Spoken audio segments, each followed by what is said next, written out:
Ini bagaimana ini? Ini nyala ya?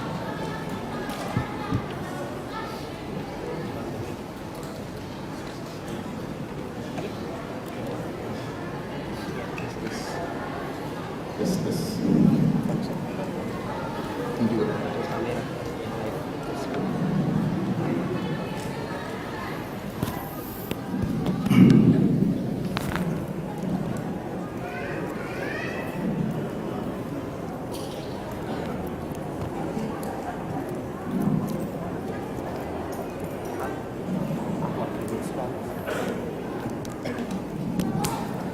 Bismillahirrahmanirrahim. Assalamualaikum warahmatullahi wabarakatuh. Alhamdulillahi ala ihsani wa syukru lahu ala taufiqihi wa amtinani. Asyhadu an la ilaha illallah wahdahu la syarika lahu ta'ziman li sya'ni wa asyhadu anna Muhammadan abduhu wa rasuluhu ila ridwani. Allahumma shalli alaihi wa ala alihi wa ashabihi wa ikhwani. Hadirin hadirat yang dirahmati Allah Subhanahu wa taala. Alhamdulillah, puji dan syukur kita panjatkan kepada Allah Subhanahu wa taala yang memberikan kita segala limpahan karunia dan nikmat yang tiada henti-hentinya. Salawat dan salam semoga tercurahkan selalu kepada junjungan kita Nabi Muhammad sallallahu alaihi wasallam, juga kepada keluarganya serta seluruh sahabat beliau tanpa terkecuali. Kita tahu bahwasanya kehidupan ini penuh dengan ujian. Tidak ada seorang pun yang hidup tanpa diuji, ya, siapapun dia. Apakah raja, apakah presiden, apakah menteri, apakah rakyat jelata, apakah orang terkenal, tidak terkenal, ya. Semuanya pasti diuji.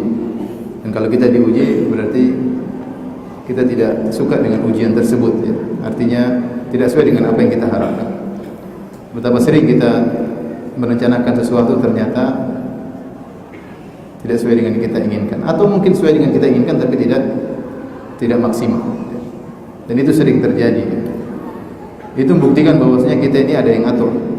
Kita ini ada yang atur. Kita tidak bisa melakukan apa yang kita kehendaki dalam segala hal. Dan Allah mengatakan, "Wa ma tasyauna illa ayyasha'allahu rabbul alamin." Tidaklah kalian berkehendak kecuali di bawah kehendak Allah Subhanahu wa taala. Sering kita dengar di Madinah orang Arab berkata, "Anta turid wa ana urid wallahu yaf'alu ma yurid." Kau berkeinginan, aku berkeinginan, tapi yang berlaku adalah keinginan Allah Subhanahu wa taala. Betapa sering kita atau betapa sering kapal berlabuh, inginnya angin berhembus sesuai dengan arah berlayar kapal tersebut, ternyata angin tersebut berbalik arah. Karenanya kita harus mempersiapkan diri kita untuk menghadapi perkara-perkara yang terkadang tidak sesuai dengan rencana kita. Di antara hal yang membantu kita untuk bisa mempersiapkan diri kita berhadapan dengan apa yang tidak kita sukai, yaitu kaidah dalam Al-Quran, wa asa an takrahu syai'an wa huwa khairul lakum. Bisa jadi kau membenci sesuatu namun itu baik bagimu, bahkan lebih baik bagimu. Bukan cuma baik bagimu, bahkan lebih baik bagimu. Ayat ini, ya, Allah sebutkan dalam Al-Quran dalam banyak ayat. Kemudian Allah berikan contoh dalam banyak contoh. Banyak sekali contoh dalam Al-Quran. Belum kita bicara hadis-hadis Nabi SAW. Untuk menegaskan kepada kita bahwasanya tidak semua yang kita inginkan terjadi. Agar benar-benar hati kita siap berhadapan dengan hal tersebut. Wa asa an takrahu syai'an wa huwa khairul lakum. Bisa jadi kau membenci sesuatu ternyata lebih baik bagimu. Wa asa an tuhibbu syai'an wa huwa syarrul lakum. Bisa jadi kau mencintai sesuatu ternyata lebih buruk bagimu. Wallahu ya'lamu wa antum la ta'lamun. Allah yang tahu sementara kau tidak mengetahui. Hal ini kenapa? Karena kita manusia tidak mengetahui masa depan kita, tidak mengetahui apa yang terjadi di sekeliling kita. Pandangan kita selalu mikro, berkaitan dengan diri kita, berkaitan dengan pandangan yang pendek. Sementara Allah Subhanahu wa taala ketika menilai kita dengan penilaian makro, dari segala sisi yang terbaik bagi kita. Banyak sisi yang tidak bisa kita lihat. Banyak sisi yang tidak bisa. Dalam kehidupan ini banyak sisi yang kita tidak bisa lihat. Kita hanya bisa lihat depan kita. Samping kanan kiri sudah tidak kita lihat, apalagi belakang kita. Jadi banyak sisi kehidupan yang terkait dengan kehidupan kita yang tidak bisa kita lihat.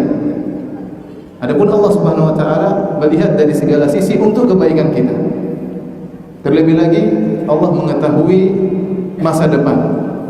Jadi Allah mengetahui kondisi kita secara makro, baik secara tempat maupun secara waktu. Makanya ketika Allah menyampaikan kaidah ini, Allah mengatakan wallahu ya'lamu wa antum la ta'lamun. Allah tahu, kalian tidak mengetahui. Ini harus kita yakin. Allah tahu sementara kalian tidak mengetahui. Demikian juga dalam doa istikharah, kalau seorang istikharah dia mengatakan Allahumma inni astakhiruka bi ilmik wa astaghfiruka bi qudratik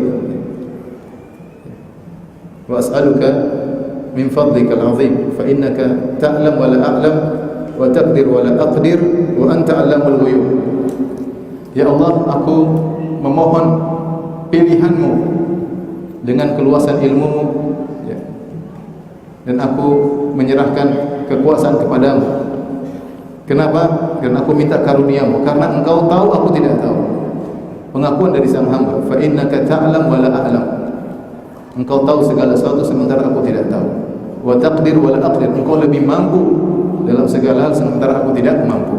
Wa anta 'allamul ghuyub, dan Engkau mengetahui perkara-perkara yang gaib. Inilah kenapa kita tahu bahwasanya apa yang Allah berikan itu yang terbaik jika kita mengikuti prosedur. Allah berfirman tentang Nabi SAW dalam surat Al-Hujurat, wa'lamu anna fikum Rasulullah. Ketahuilah wahai para sahabat, di tengah-tengah kalian ada Rasulullah SAW. Law yuti'ukum fi katsirin minal amri la'anittum. Kalau Muhammad SAW mengikuti kalian dalam banyak urusan kalian, maka akan merepotkan kalian. Artinya kalau Rasulullah SAW mengikuti ini para sahabat, baiknya begini, baiknya begini, baiknya begini, justru akan merepotkan kalian. Oleh karenanya, apa yang Rasulullah pilihkan itu yang terbaik. Hukum yang Rasulullah SAW lafalkan itu yang terbaik.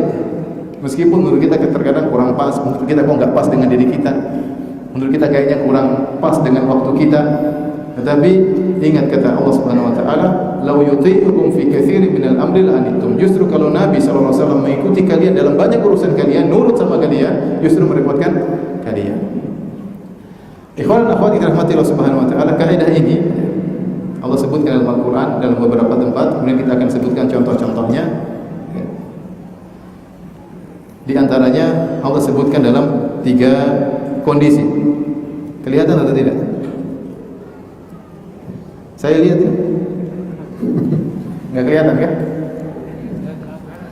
Hah? Berupa apa itu? Masya Allah.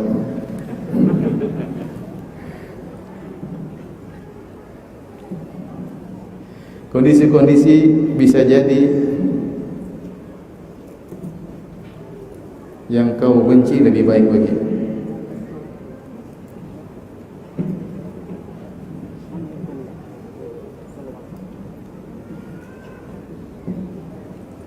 Kelihatan kan?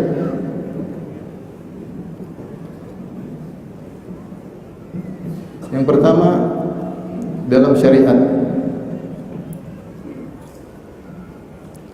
Kemudian yang kedua dalam muamalah.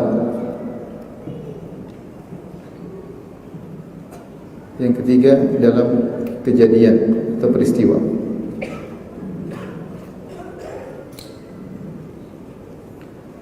Yang pertama dalam syariat,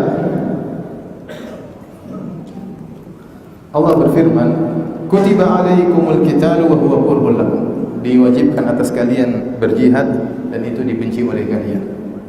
Tidak ada yang suka jihad. Gimana jihad? Meninggalkan anak istri. Khawatir kalau kita meninggal istri jadi janda, anak-anak jadi yatim.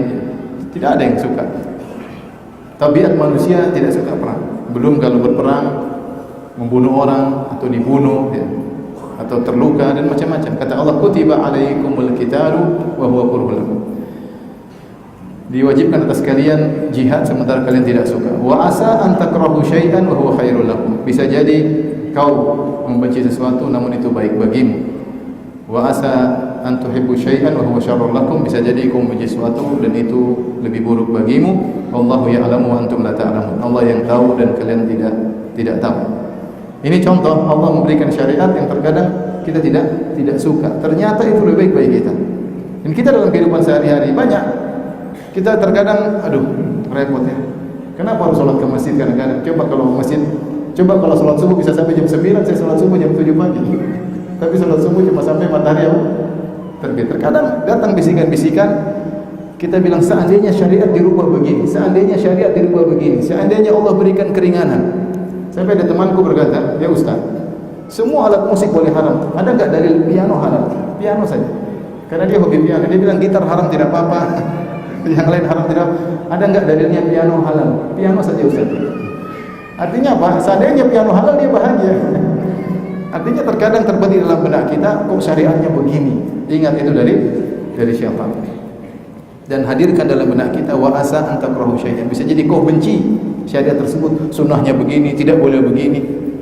Kita harus tundukkan diri kita bahwasanya ini syariat dari Allah yang menurunkan syariat ini lebih tahu tentang kemaslahatan kita daripada kita sendiri. Terutama ibu-ibu ya. Ada syariat yang mereka tidak suka ya. Tapi saya tidak ingin berpanjang lebar karena istriku yang saya cintai lagi hadir di sini. Jadi itu maksud saya, terkadang ada syariat yang turun, kita kayaknya kenapa begini? Yakin itu yang terbaik bagi manusia. Allah berfirman, ya, ala ya'lamu man khalaq wa huwa latiful khabir. Bukankah yang menciptakan tahu tentang yang diciptakan? Allah tahu tentang apa yang dia ciptakan. Kalau seorang penemu mobil, dia tahu betul tentang mobil tersebut. Mobil ini begini, jangan diginikan, pakainya sekian kilo, ganti olinya kapan, jangan beli oli di situ, itu merusak aja ya. Kemudian macam-macam, ya. Kapan harus ganti ban, kalau ada penyakitnya dia ngerti. Kenapa? Karena dia yang ciptakan itu mobil. Menciptakan kita siapa? Allah Subhanahu wa taala. Yang ciptakan kita Allah, bukan orang-orang liberal yang sok tahu tentang kemaslahatan kita. Bukan orang-orang bule yang sok tahu tentang kemaslahatan kita sementara mereka rusak moralnya. Bagaimana orang yang moral rusaknya mau mengajari kita? Kita bilang yang tahu tentang kita siapa? Allah Subhanahu wa taala. Ini contoh kayak ini dalam hukum-hukum syar'i harus kita yakini bahwa itu yang terbaik bagi kita. Yang kedua, ayat ini berkaitan juga dengan muamalah. Kata Allah Subhanahu wa taala, perhatikan bapak-bapak dan ibu-ibu dan khususnya para bapak-bapak ya. Fa in karihtumuhunna, kata Allah, wa ashiruhunna bil ma'ruf. Pergaulilah para istri dengan cara yang baik. Fa in karihtumuhunna, kalau kalian benci mereka, fa asa an takrahu syai'an, bisa jadi kalian membenci sesuatu, wa yaj'alallahu fihi khairan katsira. Ternyata Allah jadikan di balik itu kebaikan yang banyak. Kalau tadi tentang syariat, tentang apa? Tentang muamalah terhadap istri. Ya, ketika Allah berfirman, wa asyiruna bil ma'ruf, bergaulilah istri kalian dengan cara yang baik. Terkadang seorang laki sudah berusaha bergaul dengan istri dengan cara yang baik, tapi dia mendapatkan ya hal yang tidak menyenangkan. Dan itu tentu menyakitkan bagi seorang lelaki. Dia sudah berbuat baik, dia sudah kerja dengan kerja keras, dia sudah berjuang, ternyata tidak mendapati pelayan yang baik, istrinya tidak berterima kasih kepada dia, istrinya masih angkat suara dan ini dan itu dan ini dan itu dan seterusnya. Allah ingatkan, fa in karihtumuhunna. Kalau kalian tidak suka dengan sikap mereka, itu istri kalian, Allah ingatkan fa asa an takrahu syai'an. Bisa jadi kalian membenci sesuatu, wa yaj'alallahu fihi khairan katsira. Allah jadikan di balik kebencian kalian tersebut kebaikan yang banyak. Bukan satu kebaikan saja, tapi kebaikan yang banyak. Ada contoh, kita misalnya ada seorang istrinya suka ngomel-ngomel misalnya. Siapa contohnya? Ada. Misalnya istrinya suka ngomel-ngomel. Subhanallah, dengan istri suka ngomel-ngomel, dia jadi penyabar. Tiap hari dapat pahala sabar. Dan pahala sabar luar biasa ya. Bighairi hisab, tanpa batas. Dia terlatih diri tiap hari bersabar ya. Kemudian dia beriman dengan takdir, bahwasanya sudah ditakdirkan dapat istri seperti ini. Qadarullah. Ketemu istrinya, qadarullah. Kalau diomelin sama istrinya, subhanallah, Allah sudah mencatat 50.000 tahun sebelum Allah menciptakan langit dan bumi, engkau omeli aku hari ini. Qadarullah. Dia beriman kepada takdir. Dia banyak ke masjid berdoa. Banyak salat malam, menangis, ya Allah kenapa istriku begini. Jadi banyak faedah ya. Ada seorang memiliki anak yang sangat saleh. Orang-orang melihat bagaimana kesolehan anaknya, mereka kagum. Mereka bertanya kepada orang lain, "Kok bisa anakmu saleh?" Dia bilang karena kesabaranku terhadap ibunya. Kalau aku tidak sabar, aku ceraikan segera, tidak akan muncul anak ini. Anak ini muncul dari rahim seorang wanita yang aku benci. Paham? Jangan cuma nganggu-nganggu ya, praktekkan. Jadi ingat, fa in karihtumuhunna, seorang lelaki punya pilihan, bukan berarti dia boleh mencerai, boleh. Tapi Allah kasih pilihan, ya. Fa in karihtumuhunna, kalau kalian tidak suka dengan sikap mereka, fa asa an takrahu syai'an, bisa jadi kalian benci sesuatu, wa yaj'alullahu fihi khairan katsira, Allah jadikan di balik itu banyak kebaikan. Ini muamalah. Maka kiaskanlah dengan hal ini, muamalah dengan tetangga, muamalah dengan atasan, muamalah dengan bawahan. Kadang kita bersabar di balik itu ada banyak kebaikan. Tapi saya ingatkan semuanya harus karena Allah, ya. Jangan sabar sama istri baru riak, ya. Wih, saya sabar sama istri saya. Kenapa? Wih, istri saya tiap hari ngomel. Sehari 5 kali ngomelnya. Itu namanya riak, ya. Riak penderitaannya tapi dijadikan riak bahwasanya saya suami yang sabar. Enggak perlu. Allah Maha tahu. Kalau kamu baik, kamu sabar, muamalah yang baik, enggak usah ceritakan sama orang lain. Al-ikhlasu aziz, ikhlas itu tidak gampang. Tapi yang berikutnya, yang ketiga, Allah juga membawakan kaidah ini dalam suatu peristiwa yang ma'ruf tentang tuduhan orang-orang munafik kepada Aisyah radhiyallahu taala anha bahwasanya dia berzina. Sebagaimana kisah yang ma'ruf Aisyah radhiyallahu anha ketika pulang bersama Nabi dalam suatu peperangan, kemudian dia buang hajat di malam hari, kemudian dia balik, dikira dia sudah balik, ternyata dia kembali lagi, dia lihat kalungnya hilang. Akhirnya rombongan pergi, ketika dia balik lagi kedua kali, rombongan sudah pergi. Akhirnya dia pun menetap di tempat tersebut. Akhirnya datanglah seorang sahabat bernama Sofwan bin Mu'attal As-Sulami radhiyallahu anhu. Kemudian dibawalah Aisyah masuk ke dalam kota Madinah, dituntun di siang hari bolong. Fenomena ini, kejadian ini, Aisyah dituntut oleh seorang laki-laki asing. Ini kan darurat. Mereka berjalan berdua tapi darurat. Karena harus ditemani masuk kota Madinah. Maka dijadikan bahan, digoreng oleh orang-orang munafik dengan mengatakan bahwasanya Aisyah radhiyallahu anha telah berzina dengan Sofwan bin Mu'attal As-Sulami radhiyallahu taala anhu. Sehingga hebohlah kota Madinah dan Nabi tidak bisa berbuat apa-apa. Nabi tidak bisa bilang iya dan Nabi tidak bisa bilang tidak. Nabi tidak tahu ini benar atau salah karena Nabi tidak tahu ilmu gaib. Dan ini berlanjut sampai sebulan. Sampai Nabi datang kepada Aisyah radhiyallahu taala anha. Rasulullah SAW berkata, "Ya Aisyah, idza kunti alamti bidzambi, kalau kau memang melakukan dosa, maka mengakulah. Kalau kau mengaku, Allah akan mengampuni dosa-dosamu." Mendengar pernyataan Nabi SAW, Aisyah semakin menangis. Kenapa? Seakan-akan suaminya masih ragu tentang dirinya. Tapi bukan masalah ragu, tapi Nabi tidak bisa meyakinkan sesuatu yang dia tidak tahu. Dia enggak mungkin mengatakan engkau tidak berzina wahai istriku, enggak mungkin.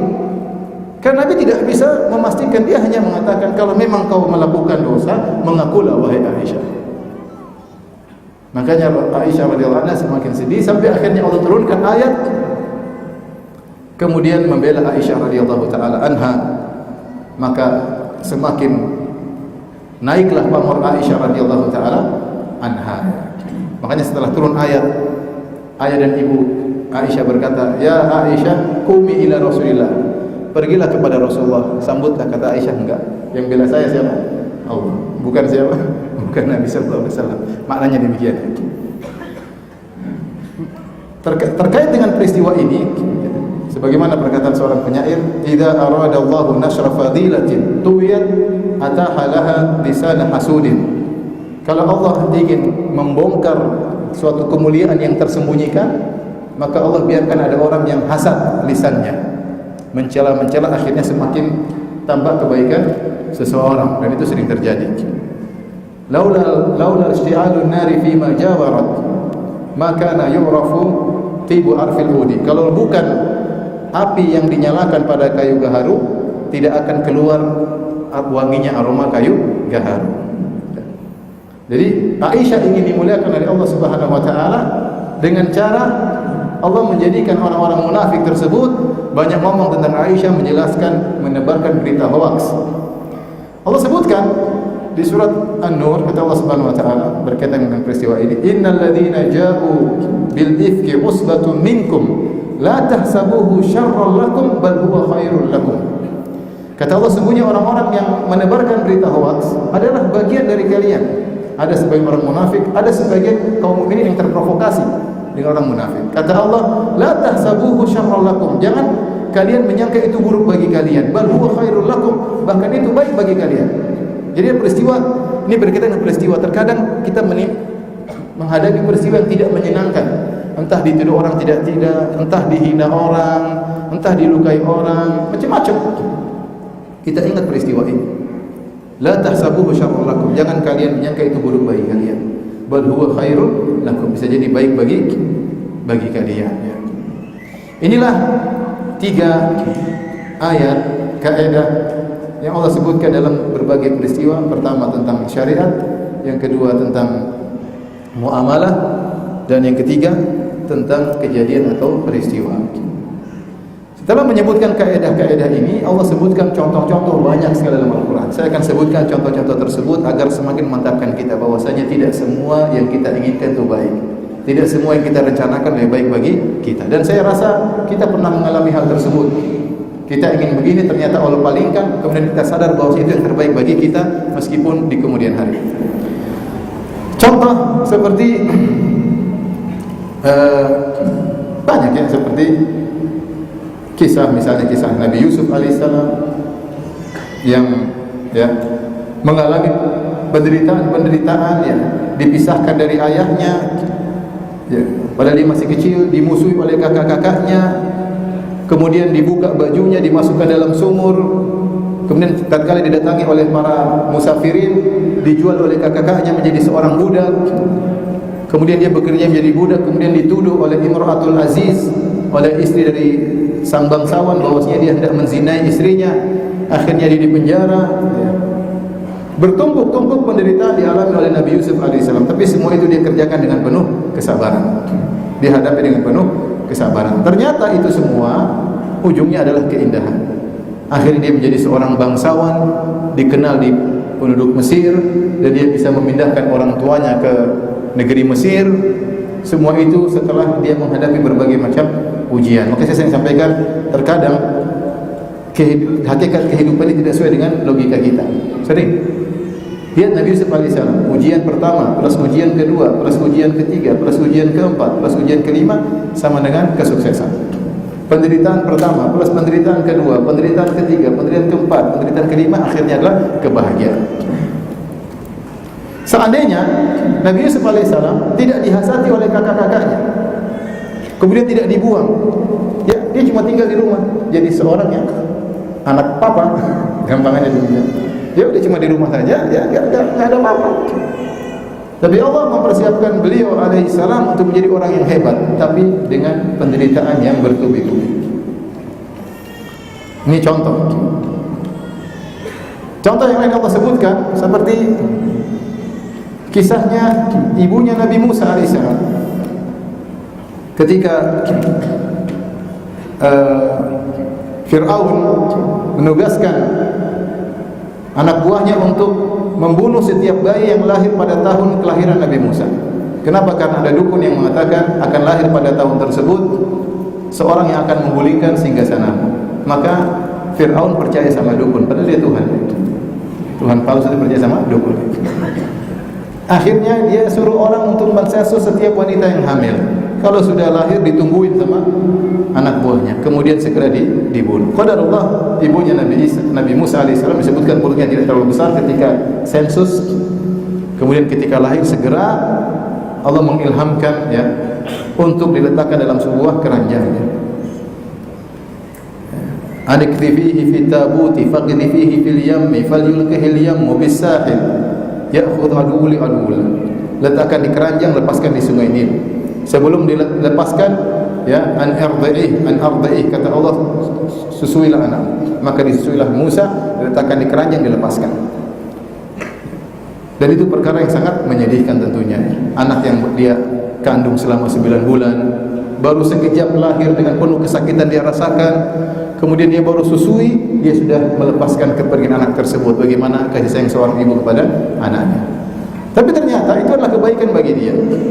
Maka lewatlah si kecil Musa di daerah areal kerajaan Fir'aun, Allah mentakdirkan istri Fir'aun ternyata tidak punya anak, maka dia rindu punya anak, ketemu bayi tersebut, dilihat anak tersebut berkulit coklat, ciri-ciri anak Bani Israel, maka Fir'aun ingin bunuh. Sang istri berkata, la taqtuluhu, jangan kau bunuh anak ini. Asa ayanfa'ana aw nattakhidahu walada, semoga bermanfaat atau kita jadikan anak angkat. Kata Allah, wa alqaitu alaika mahabbatan minni, kami jadikan orang yang engkau cinta kepada engkau. Fir'aun jadi cinta sama Musa. Istrinya juga cinta kepada Nabi Musa. Maka mereka disibukkan dengan si kecil Musa. Mulai si kecil Musa kehausan, mulai dia ada menangis. Maka akhirnya keluarga Fir'aun mencari ibu-ibu untuk menyusui si kecil Musa. Ternyata semua susu enggak ada yang enak. Kenapa? Karena Nabi Musa ingat air susu ibunya. Sebelum diletakkan di keranjang dia menyusui sama ibu. Akhirnya datanglah kakaknya Nabi Musa. Hal adullukum ala ahli baitin yakfulunahu lakum wa hum lahu muslihun nasihun wa hum lahu nasihun. Maukah aku tunjukkan kepada kalian sebuah keluarga yang akan mengurusi anakmu tersebut? Kata Allah, faraja'naka ila ummika kay taqarra 'ainuha. Maka akhirnya datanglah ibu Nabi Musa. Begitu didekap si Musa anaknya sendiri, Nabi Musa akhirnya tidak nangis. Akhirnya ibunya ditarik jadi pekerja di istana Fir'aun, digaji oleh Fir'aun untuk menyusui anaknya sendiri. Di pagi hari dia sedih, sore hari sudah kembali, tidak lama. Kenapa? Karena dia menjalankan syariat Allah Subhanahu wa taala. Seandainya dia tidak lakukan apa yang diilhamkan kepada dia, Musa dia tahan, mungkin akan ditangkap, mungkin dia harus sembunyi-sembunyi, mungkin akan dikejar-kejar dan hidup sengsara. Kalaupun Musa bisa selamat, akan hidup dengan kemiskinan. Beda sekarang Musa hidup di kerajaan Fir'aun, jadi anak angkat Fir'aun, badan kuat, seger, makannya enak. Makanya mukul orang sekali langsung mati Nabi Musa AS. Seandainya tinggal sama ibunya mungkin kurus kerempeng. Jadi kita bilang bisa jadi apa yang kita puji ternyata lebih baik. Contohnya Nabi Musa juga. Nabi Musa alaihissalam ketika kejadian dia pukul orang akhirnya meninggal, akhirnya dia kabur dikejar oleh Fir'aun dan anak buahnya. Dia pergi ke negeri Madian dengan kondisi sangat lapar. Ternyata itu awal dari kebaikan dia. Ternyata dia bertemu dengan seorang calon mertua yang soleh, kemudian dinikahkan dengan wanita yang soleha. Ternyata dia mengembalakan kambing sampai sekitar 8 tahun atau 10 tahun, dan itu syarat menjadi nabi, harus menggembalakan apa? Kambing. Setelah itu dia menjadi seorang rasul. Kisah lagi yang Allah sebutkan seperti kisahnya ibunya Maryam. Ada yang mengatakan namanya adalah Hanna, yang Allah sebutkan tentang idh qalat imra'atu Imran Rabbi inni nadartu laka ma fi batni muharraran fataqabbal minni innaka antas samiul alim. Jadi ibunya Maryam ini disebutkan oleh Ibnu Katsir dalam tafsirnya, suatu hari dia melihat ada seekor burung memberi makan kepada anaknya. Maka dia ingin punya anak lagi, atau dia ingin punya anak. Maka dia berdoa, ya Allah, anugerahkanlah aku seorang anak. Akhirnya dia hamil. Ketika dia hamil, dia semangat dan dia bernazar kepada Allah, ya Allah, kalau anakku lahir laki-laki, dan dia berharap laki-laki, ya, aku akan menjadikan dia fokus untuk berkhidmat di Baitul Maqdis. Fataqabbal minni, terimalah nazarku ini. Innaka antas samiul alim, sungguhnya engkau Maha mendengar lagi Maha mengetahui. Terus mulailah dia mengandung, terus sampai 9 bulan, berharap anaknya apa? Laki-laki. Dan tujuannya mulia, anak laki-laki ini akan berkhidmat di Baitul Maqdis. Falamma wada'atha qalat rabbi inni wada'tuha untha. Tatkala dia melahirkan ternyata perempuan, tidak sesuai dengan cita-cita, tidak sesuai dengan rencana. Allahu a'lamu bima wada'at. Allah lebih tahu tentang apa yang dia lahirkan. Wa laysa dzakaru kal untha. Benar, laki-laki tidak sama dengan perempuan. Dalam berkhidmat di masjid tidak sama dengan perempuan. Laki-laki lebih aktif ke sana kemari, perempuan terbatas. Tapi dia terima. Wa inni samaituha Maryam wa inni u'idzuha bika wa dzurriyyataha minasyaitonir rajim. Enggak apa-apa ya. Ternyata apa? Maryam ini ternyata akan mengandung seorang anak yang ajaib, yang sangat mulia, namanya Isa bin Maryam, yang menjadikan akhirnya keluarga Maryam menjadi populer dalam Al-Quran, sampai ada namanya surat Ali Imran. Kenapa ada surat Ali Imran? Karena ada kisah Nabi Isa dan Maryam, yang seandainya kalau anaknya laki-laki mungkin lain cerita. Makanya terkadang kita merencanakan sesuatu, ternyata Allah mentakdirkan yang lain. Allah lebih tahu yang terbaik bagi kita. Demikian juga Maryam. Maryam akhirnya hidup dengan banyak beribadah, menjadi wanita salehah. Allah uji dia. Allah kirim Jibril alaihissalam, fatamatsala laha basyaran sawiyya. Jibril datang dalam bentuk laki yang tampan, kemudian Jibril mengabarkan bahwasanya kau akan punya anak laki-laki, kemudian meniupkan ruh di rahim Maryam. Maryam repot bagi dia. Anna yakunu li ghulamun wa lam yamsasni basharun wa lam aku baghi. Bagaimana saya bisa punya anak? Saya tidak pernah berzina dan saya tidak punya suami. Tidak pernah bersentuhan dengan laki sama sekali. Akhirnya dia mengandung. Ketika dia mengandung dalam kondisi sakit, kata Allah, fa'aja'a al-makhadu ila jid'in nakhlati qalat ya laitani mitu qabla hadha wa kuntu nasyan mansiyya. Dalam kondisi sakit, dalam kondisi haus, dalam kondisi lapar, dia berkata, ya laitani, seandainya aku meninggal sebelum ini dan aku adalah suatu yang terlupakan. Dia tidak terbayang bagaimana menghadapi ujian ini. Dia lapar, dia haus, anaknya akan melahirkan. Nanti kalau dia bawa anaknya ke kampungnya, apa kata dunia? Ini katanya wanita soleha, beribadah melulu, pulang-pulang punya anak. Dan itu yang terjadi. Ketika dia bawa anaknya kepada kaumnya, mereka mencelanya. Ya ukhta Harun, ma kana abuki imra'a sawin wa ma kanat ummuki baghiyah. Bagaimana kau ini wahai Maryam? Ya. Ayahmu bukanlah orang buruk dan ibumu bukan pezina. Kau keturunan orang baik-baik. Kenapa kau bisa berzina? Maryam sendiri seperti berat menghadapi ketika dia mengandung. Tapi ternyata Allah mentakdirkan yang lebih baik daripada yang dia tidak sukai. Ternyata anaknya tersebut adalah anak yang sangat hebat, Isa bin Maryam, yang saking solehnya sampai banyak orang menyembahnya. Ya. Saking solehnya banyak orang yang menyembah. Ini contoh bahwasanya terkadang kita menginginkan sesuatu ternyata tidak sesuai. Ternyata yang tidak sesuai itu lebih baik bagi kita. Contoh lain Allah sebutkan seperti kisah perang Badar. Kisah perang Badar secara singkat, karena kaum muslimin terusir harus berhijrah dari Mekah menuju Madinah. Ketika mereka berhijrah, ada kaum muslimin yang terbunuh. Mereka harus meninggalkan harta mereka dirampas oleh kaum musyrikin. Mereka dikejar-kejar ingin dibunuh, Nabi ingin dibunuh, maka mereka pun pergi. Akhirnya mereka berhijrah di kota Madinah. Ketika mereka hijrah di kota Madinah, mereka balas, terjadi peperangan. Kalau ada kafilah dagang lewat, kaum muslimin ingin menghadang karena terjadi peperangan. Peperangan kita boleh bunuh orang, boleh ambil harta, dan peperangan sudah berkobar. Lewatlah Abu Sufyan dengan membawa kafilah dagang dari negeri Syam menuju Mekah.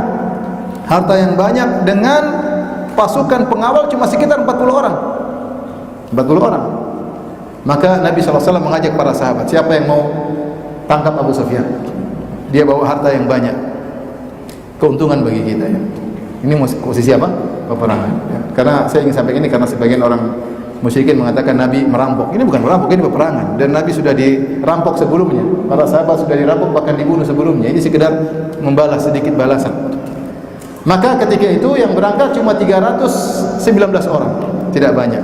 Sebagian sahabat minta izin, ya Rasulullah saya ingin pulang ambil kuda. Kata Rasulullah enggak perlu, yang siap jalan.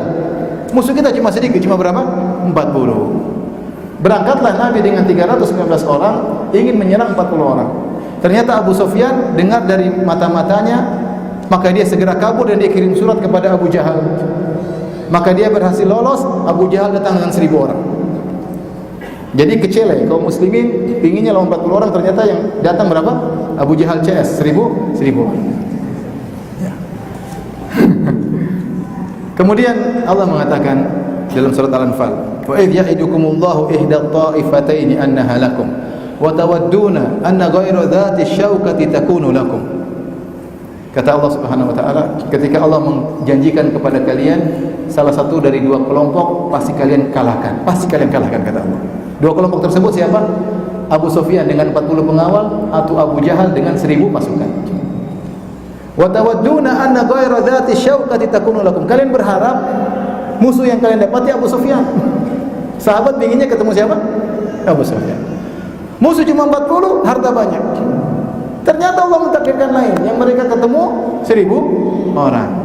Allah berkata, wa tawadduna, kalian berkeinginan, berharap yang kalian temui, ternyata yang kalian temui adalah pasukan Abu Sufyan. Ternyata yang kalian temui adalah pasukan Abu Jahal.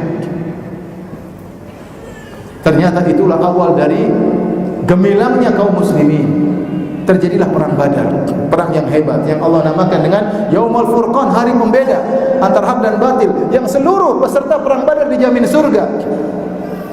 Dan para sahabat yang terbaik adalah yang ikut dalam perang Badar. Bahkan Allah berkata kepada para peserta perang Badar, "Ma'lu ma syi'tum qad ghafartu lakum." Lakukan yang kalian kehendaki, aku sudah ampuni kalian. Mereka tidak duga, mereka inginnya lawan 40, ternyata mereka melawan 1000 orang. Itu terkadang, coba kalau mereka lawan 40 cuma dapat harta, selesai urusan. Tapi ketika yang mereka lawan adalah 1000 orang, lain ceritanya.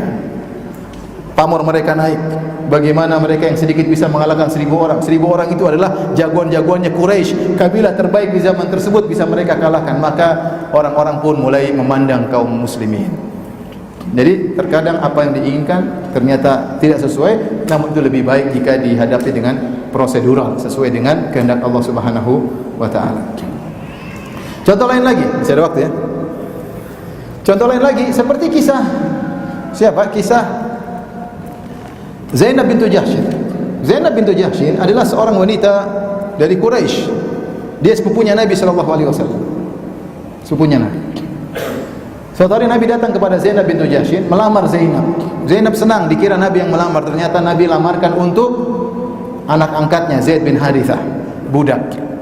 Zaid bin Harithah ini seorang budak yang dibeli oleh Hakim bin Hizam.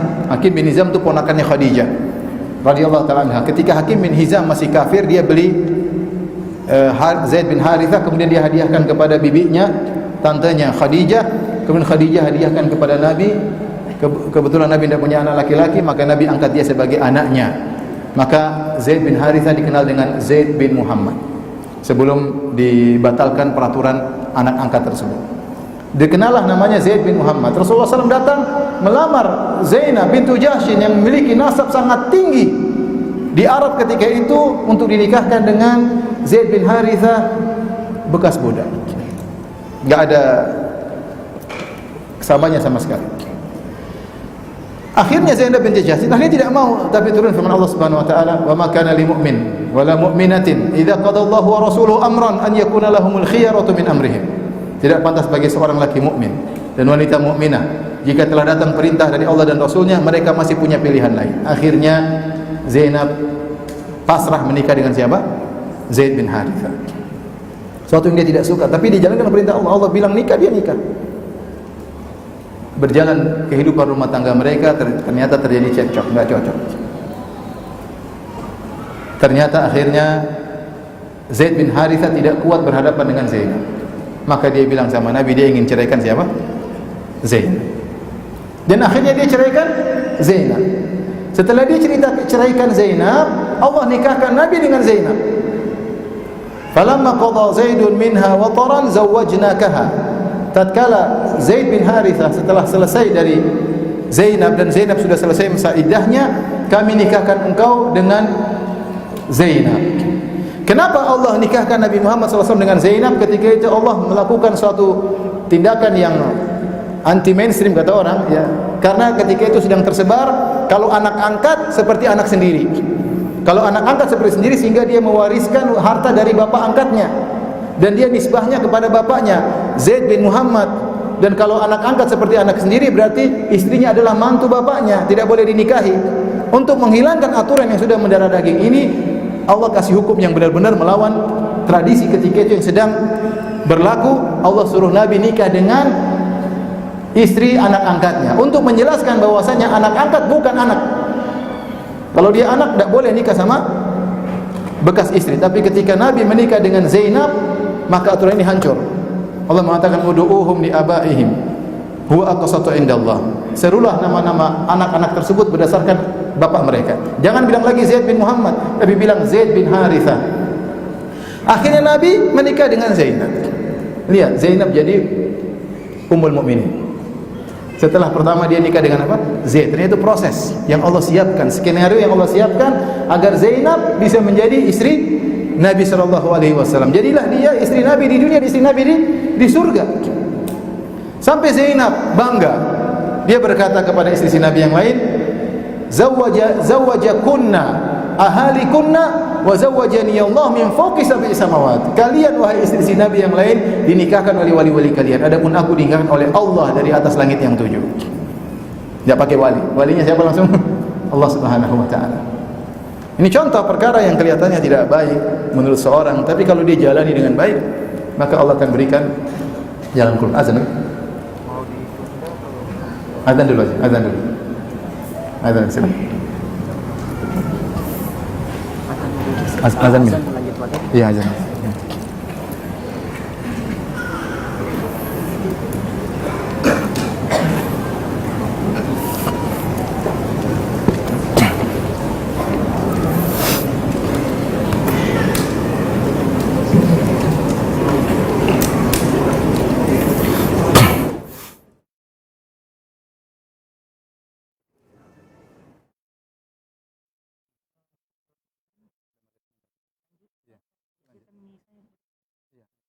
Lanjut terus kemudian qomat.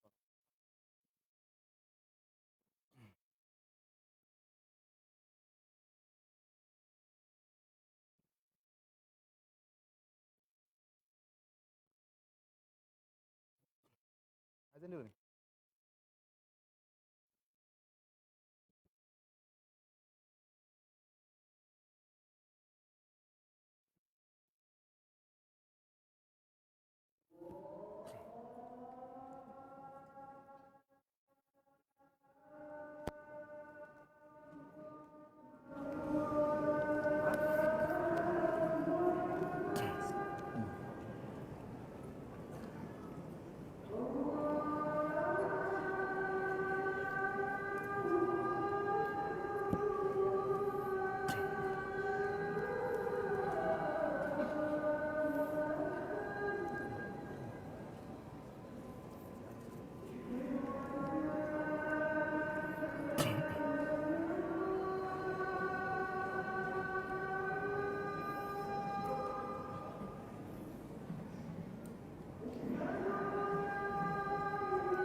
Tanya jawab boleh?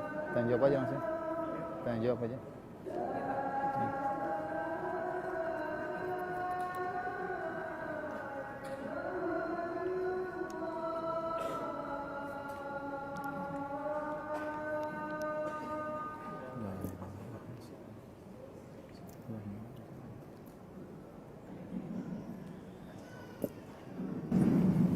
Taib, ikhwan dan akhwat yang dirahmati Allah Subhanahu wa taala. Saya rasa sampai di sini saja kajian kita. Kalau ada yang bertanya, saya persilahkan. Pertanyaan pertama, apakah benar nama majikan Nabi Yusuf adalah Suleka? Seperti yang disebutkan di film. Ini sufi, suka film ya. Jangan film dijadikan dalil ya. Jadi yang Allah sebutkan dalam Al-Quran, Imro'atul Aziz, wanitanya, kalau bahasa Arab artinya wanitanya sang bangsawan. Al-Aziz maksudnya salah seorang menteri di apa namanya, di negeri Mesir yang menggoda Nabi Yusuf. Allah tidak menyebutkan namanya. Jadi tidak ada dalil dalam Al-Quran maupun Sunnah yang menyebutkan namanya ada Zulaikha. Tetapi dalam buku-buku tafsir disebutkan kisah-kisah Israiliyat. Tentunya kisah-kisah tersebut tidak sahih, ya. Disebutkan bahwasanya nama Imro'atul Aziz, istri dari sang bangsawan tersebut, namanya Zulaikha. Tapi kalau secara dalil maka tidak ada. Namun biasa kita sebut Zulaikha karena disebutkan dalam buku-buku tafsir.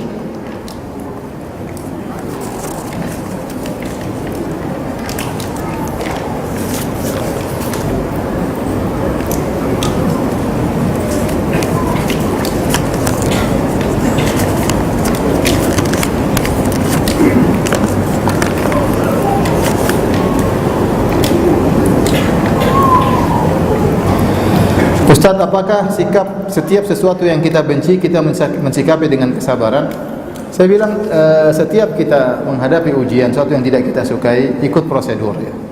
Prosedur yang diajarkan dalam syariat, yaitu kita bersabar, kita musyawarah, kita berdoa kepada Allah Subhanahu wa taala ya. Kita husnudzon kepada Allah. Dan itu baru bisa menimbulkan kita berbaik sangka kepada Allah. Kalau kita ikut prosedur, baru kita bilang wa asa an takrahu syai'an wa khairul lakum. Bisa jadi apa yang kau benci lebih baik bagimu. Artinya ketika kita musibah kita sabar. Tapi kalau kita kena musibah, kita marah-marah, banting sana banting sini, nyalahkan sekitar kita, baru kita bilang bisa jadi lebih baik. Enggak bisa. Sejak awal sudah kau buruk. Karena sejak awal kau sudah tidak sabar. Kata Nabi SAW, laisa minna man daraba al-hududa wa syaqqal juyuba wa da'a bid'awal jahiliyah. Bukan dari golongan kami seorang tatkala terkena musibah lantas dia mukul-mukul pipinya, dia robek-robek bajunya, dia menyuruh dengan seruan jahiliyah. Jadi sulit kita positive thinking kepada Allah kalau kita tidak ikut prosedur. Oleh karenanya agar kita meyakini hal tersebut, inilah pilihan Allah, inilah yang terbaik, makanya kita hadapi dengan apa? Ikut prosedur. Kalau perlu ada, jadi sabar iya. Masalah tindakan itu tidak menafikan kesabaran. Misalnya ada seorang mencuri, ya kita sabar, ini musibah, tapi kita laporkan dia ke polisi, tidak apa-apa. Bukan berarti kita lapor ke polisi nggak sabar, kita sabar, tapi kita menjalankan yang seharusnya. Ini kalau orang tidak dilaporkan, dia akan mencuri lagi yang lain misalnya, ya. Tapi kita sabar, bahwa ini sudah takdir dari Allah Subhanahu wa taala.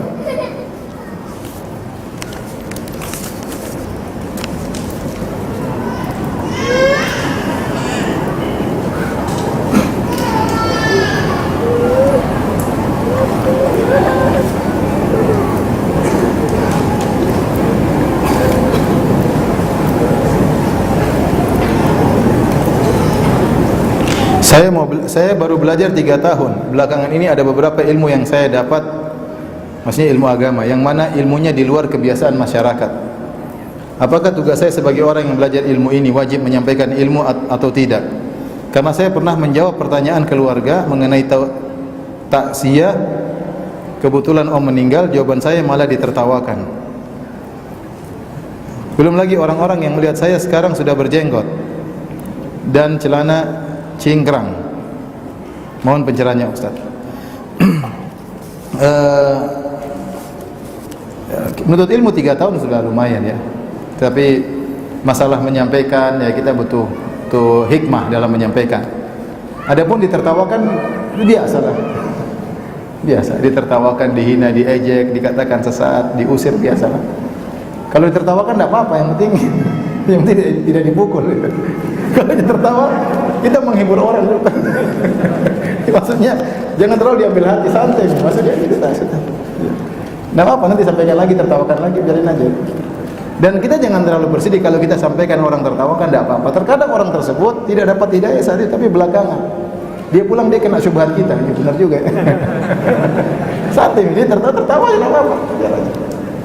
Jadi jangan terlalu sedih ya. Kalau para sahabat dulu dibunuh, disiksa, kita cuma ditertawakan. Santai ya. Fa idza khatabahumul jahiluna qalu salama.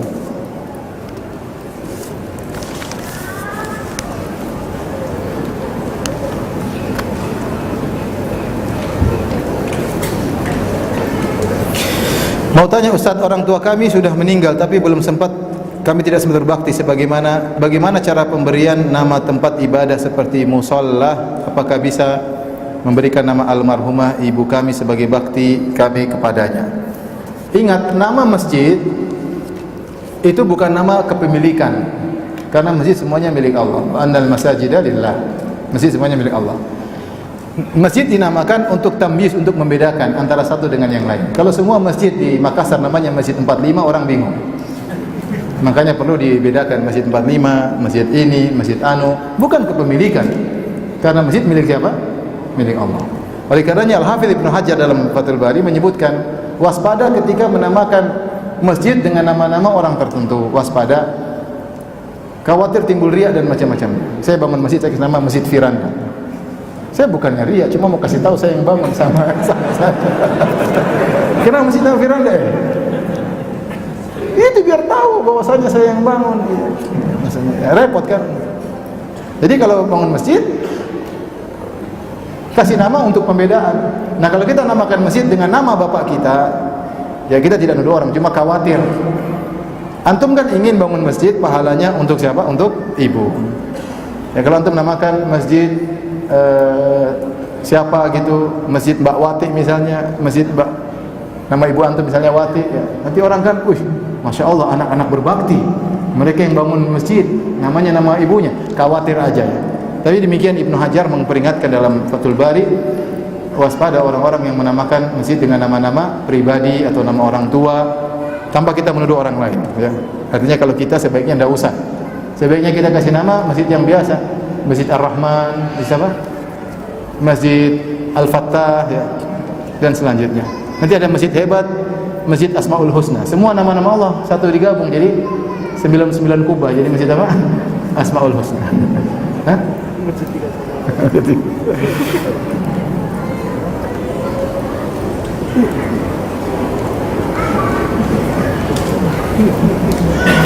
Bagaimana cara kita berdamai dengan keadaan? Masya Allah. Saya kira berdamai cuma dengan corona saja. Bagaimana cara kita berdamai dengan keadaan kalau ternyata wanita yang kita inginkan tidak bisa menjadi istri kita? Ini curhatnya orang Makassar. Ada lelucon katanya, saya benar atau tidak, ada orang keluar ditegur musim pandemi, dia keluar. Kenapa keluar Pak? Tidak takut pandemi? Oh tidak takut, di pinggir yang di rumah. Bercanda ya. Jadi maksud saya, dia ingin berdamai sementara istrinya tidak bisa menjadi istri. Bagaimana cara berdamai? Jadi tempuh jalan-jalan yang baik, nasihati. Allah mengatakan ya, wallati takhafuna nushuzahunna fa'idhuhunna wahjuruhunna fil madaji' wadribuhunna fa in ata'nakum fala tabghu 'alayhinna sabila innallaha kana 'aliyan kabira. Allah Subhanahu wa taala, kalau wanita-wanita atau istri kalian yang kalian khawatirkan sifat nusyuznya, nusyuz itu bangkit, merasa tinggi, suaranya lebih tinggi daripada suara kita ya. Mentang-mentang ya. Lebih parah, ada yang mukul apa? Suaminya dan macam-macam. Itu namanya nusyuz. Dia bangkit, dia merasa tinggi di hadapan apa? Suaminya. Kalau kita khawatirkan mereka seperti itu, maka boleh bagi lelaki untuk pertama fa'idhuhunna, nasihati. Kata Syekh Utsaimin rahimahullah taala, nasihati harus dengan cara yang baik, di antaranya dengan menyebutkan dalil. Sebutkan sama istri, Allah berfirman, Rasulullah bersabda. Tapi kalau kita ngomel-ngomel saja tidak ada dalilnya, repot ya. Jadi berusaha kita hafal dalil, kita sampaikan dalil punya pengaruh. Meskipun dia enggak mau dengar, kita bilang Allah berfirman, ar-rijalu qawwamuna 'alan nisa. Laki-laki itu adalah penguasa bagi para wanita. Karena qawamun, kata Ibnu Abbas, umara adalah penguasa, amir bagi sang istri. Bagaimana ada rakyat angkat suara di hadapan amirnya? Sampaikan. Teori ya. Sampaikan aja. Hadis Nabi SAW, sampaikan. Lau kuntu amiran ahadan an yasjuda li ghairillah la amartu al-mar'ata an tasjuda li zawjiha. Kalau saya boleh nyuruh seorang sujud kepada selain Allah, saya akan suruh istri sujud kepada suami. Sampaikan bahwasanya kebanyakan wanita di neraka gara-gara apa? Kufur kepada suaminya, dia tahu berterima kasih, ngangkat suara, bentak suami, menyebabkan mereka masuk neraka.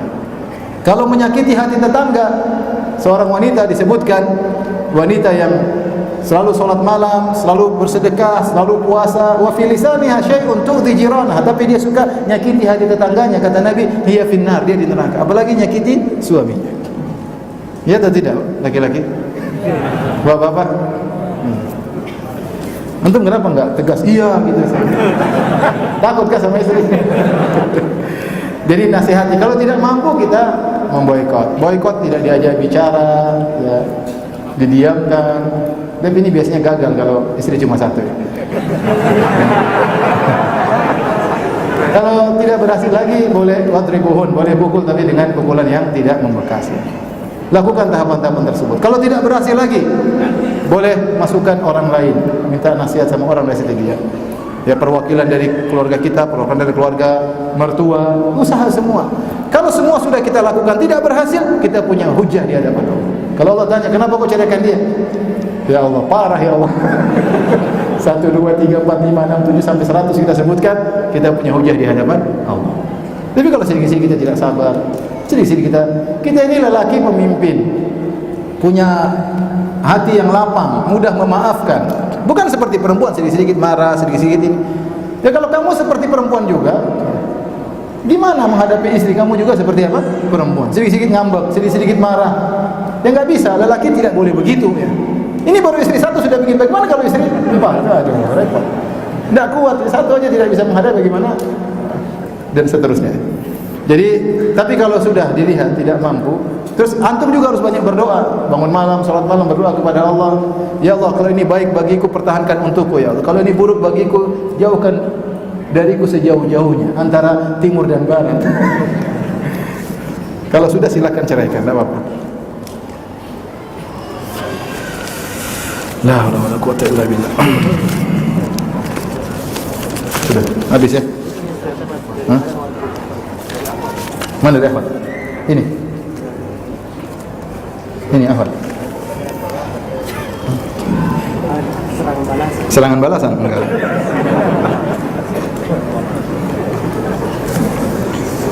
Ustaz, apakah terdapat hikmah yang dapat diambil dari perbuatan dosa pada masa lalu? Banyak hikmah. Kita tahu bahwasanya kita dicintai oleh Allah, makanya Allah kasih kita apa? Hidayah. Betapa banyak orang tidak dapat hidayah. Kita tahu bahwa iman kita lemah. Kalau Allah tidak tolong kita, kita tidak bakalan bisa bertahan dalam godaan yang begitu banyak dalam kehidupan ini. Kata Allah, "Walaula fadlullahi 'alaikum wa rahmatuhu ma zaka minkum min ahadin abadan, walakin Allah yuzakki man yasha." Kalau bukan karena karunia Allah dan rahmat Allah, tidak seorang pun dari kalian menjadi orang saleh, tetapi Allah menjadikan saleh siapa yang Allah kehendaki. Allah mengatakan, "Walaula an thabbatnaka laqad kita tarkanu ilaihim syai'an qalila." Kalau bukan kami kokohkan engkau wahai Muhammad, kau akan condong kepada mereka, itu Muhammad sallallahu alaihi wasallam. Kalau kami tidak kokohkan engkau, walaula an thabbatnaka, kalau tidak kami kokohkan engkau wahai Muhammad, kau akan condong kepada keburukan kepada mereka. Makanya itu hikmahnya kenapa setiap kita salat kita bilang ihdina siratal mustaqim. Karena kita butuh selalu dibimbing oleh Allah Subhanahu wa taala. Ya. Dan banyak ketika kita ingat dosa kita tidak ujub. Makanya Ibnu Qayyim mengatakan ada orang masuk neraka gara-gara amal soleh dan ada orang masuk surga gara-gara dosa. Kok bisa? Ketika dia ingat amal solehnya melulu, dia ujub, akhirnya masuk neraka. Dan ada orang selalu ingat dosa-dosanya, akhirnya dia selalu ingat kepada Allah dan dia akhirnya selalu tawadhu dan dia masuk surga. Dia masuk surga. Di antara tafsir firman Allah Subhanahu wa taala, "Hadza ma tu'aduna likulli awwabin hafiz." Inilah surga yang dijanjikan kepada orang yang awabin hafid, yang selalu kembali kepada Allah dan selalu menjaga. Orang yang selalu menjaga dijanjikan surga. Apa maksudnya menjaga? Di sini ada dua tafsiran. Di antaranya adalah menjaga Allah dengan menjalankan perintah dan menjauhi larangan, maka dia dapat surga. Tafsiran kedua, dia menjaga yaitu dia ingat dosa-dosanya. Dia tidak lupakan dosa-dosanya. Sebagian orang terlalu banyak maksiat, dia tidak ingat, dia tidak peduli. Orang yang beriman dia ingat, saya pernah begini, agar tidak berulang lagi. Dia ingat dosa-dosanya sehingga dia senantiasa beristighfar kepada Allah Subhanahu wa taala. Ini antara hikmah-hikmah ya kenapa kita pernah bermaksiat.